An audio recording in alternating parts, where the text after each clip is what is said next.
Hi mga babe! Welcome to our channel! We recently traveled to Vietnam and ipapakita namin sa inyo lahat ng nangyari sa aming trip. Pagkatapos namin mamasyal sa Moana Sapa, nag-check-in kami sa second hotel namin which is Cat Cat Gallery Dach. Ganun daw kasi yung pronunciation kaya kailangan natin practicein. Dach. This hotel is located in the city center, so short walk away lang siya from Sun Plaza Station. It is actually an art gallery where you can see paintings, sculptures, and other artworks that tell the story of Sapa. Kaya if you're into a vibrant, culture-rich space, this hotel is for you. Pero pinili talaga namin tong hotel na to kasi gusto namin may bintana at magandang view and of course budget friendly.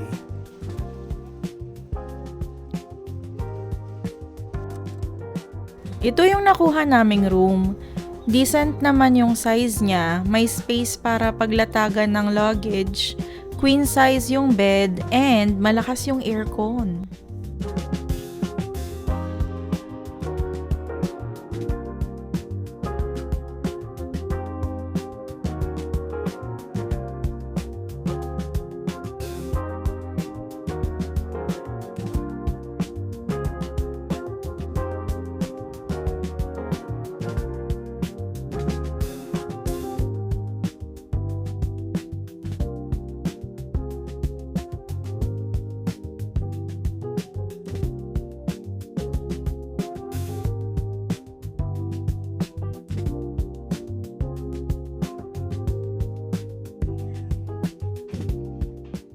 Wala nga lang silang mini fridge, pero as usual may complimentary coffee and tea. Yung water nare-refill nila every day and may snacks for sale. I think sa ibang rooms meron silang mini fridge. Double check nyo na lang if mag-book kayo.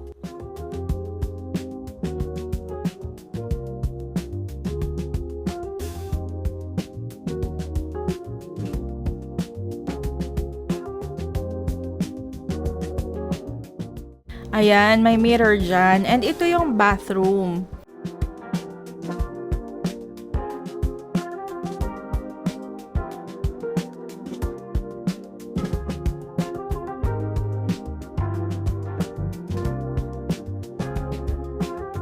May cabinet pero walang safety deposit box.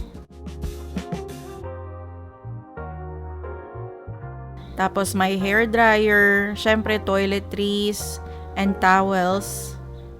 Ayan, okay naman siya, malinis naman, and decent din yung space. Hindi naman siya masikip.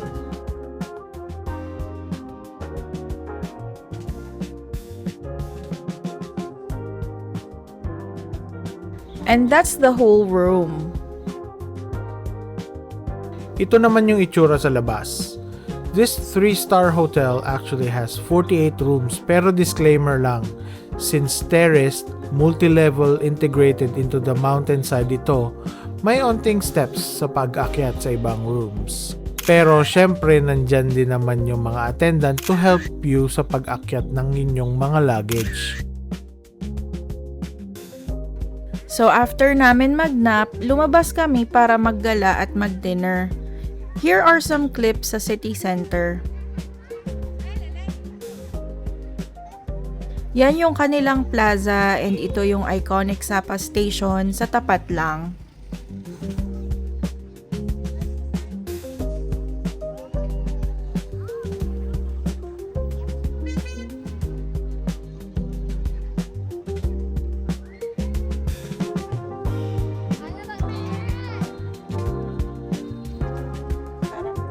Crowded itong area na to kaya maraming vendors and unfortunately may mga batang street performers.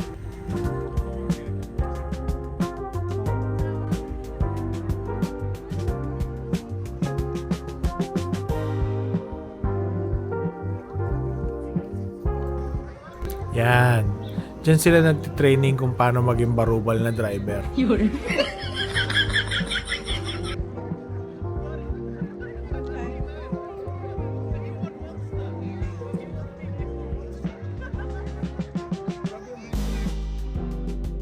Dito naman nag-start yung strip ng mga restaurants and cafes.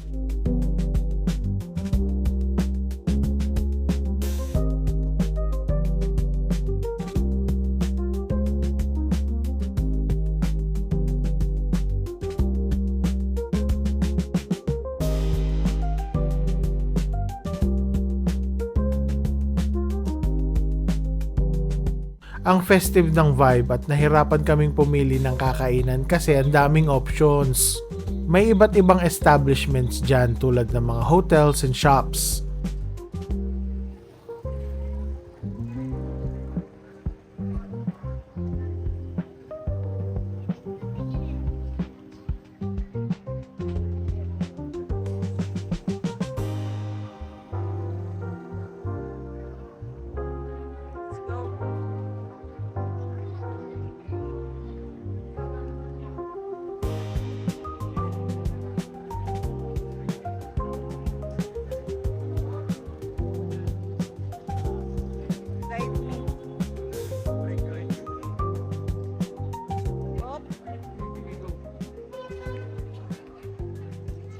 Kusina na agad, Kasi hindi siya babagal eh. Nabilisan nyo.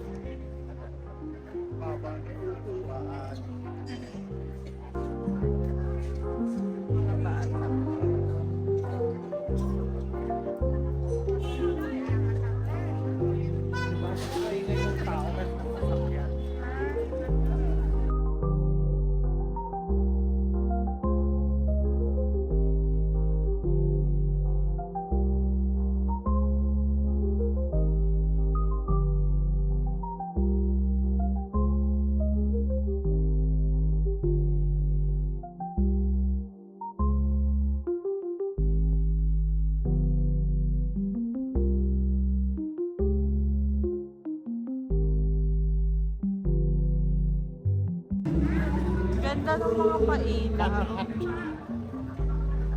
Parang Pilipin. Oh, yeah. May free taste. Oh, Souvenir shop. labubo. Kawat? Labubo.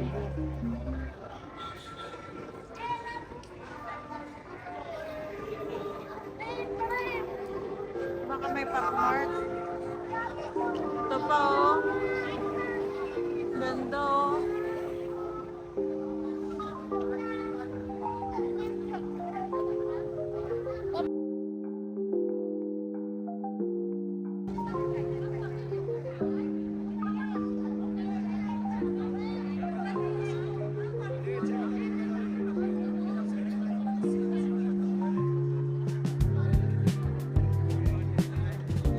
Yeah, grabe.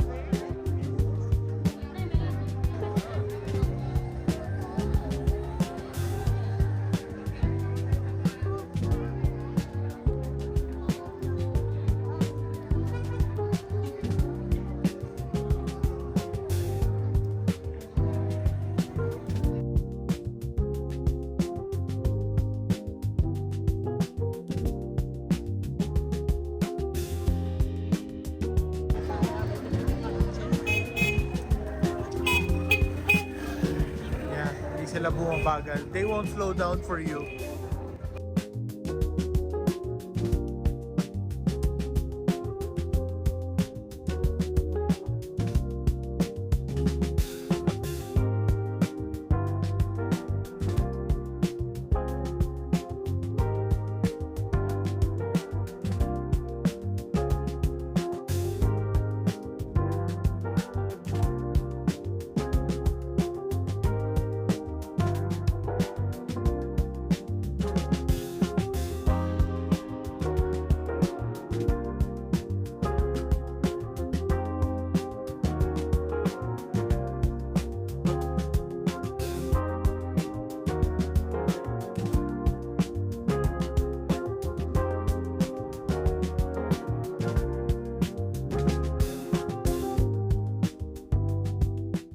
So sa paglalakad namin, we figured na ito na pala yung Sapa Lake and it's giving Burnham Lake sa Baguio. Pero mas maganda kasi ang daming mga pailaw and well-maintained yung park. Okay to para sa lovers na nagde-date or nagtatago. And that's all for this vlog. Majambon. Kung may questions kayo, please don't hesitate to leave a comment below. The woman. Thank you for watching, babe. See you on the next vlog! Mambon, babe. Ay, lumalakas. Tapos biglang umulan, tapos na yung video. Okay, bye!